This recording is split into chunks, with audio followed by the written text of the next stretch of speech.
South Africa's coastal provinces are experiencing an increase in COVID-19 infections, with the Western Cape now being the epicentre.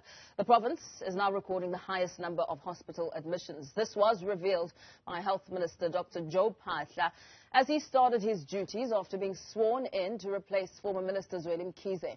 Our reporter Malungelo Booi has more. It was in February this year that the country began its COVID-19 vaccination drive, using the Johnson & Johnson vaccines as part of the Sisonke trial. Nearly 500,000 healthcare workers received the single-dose vaccine. The results of the study are now out and show that the Johnson & Johnson vaccine is effective against both the Beta and the Delta variants.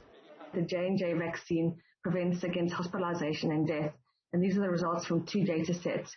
We saw between 65 and 66 protection against hospitalization, and we saw between 91 and 95 protection against death.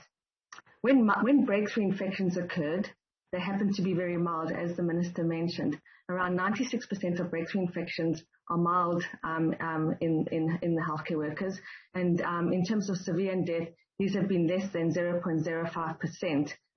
At the same time, health officials are sounding an alarm at the increasing number of infections in the Western Cape, KwaZulu-Natal and the Eastern Cape.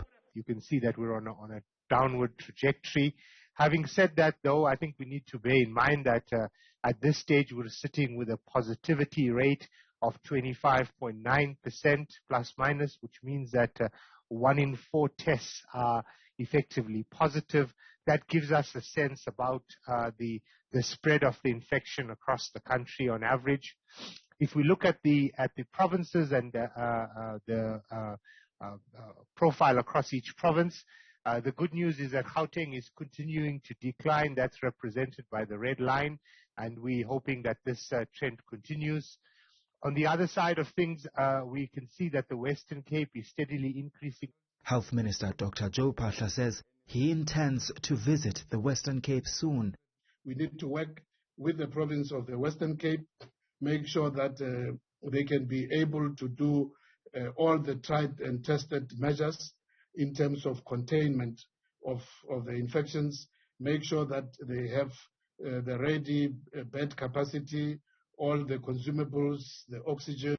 Phaahla again appealed to those over the ages of 60 to get their jabs, with about 8 million people having already received a COVID-19 vaccine in South Africa.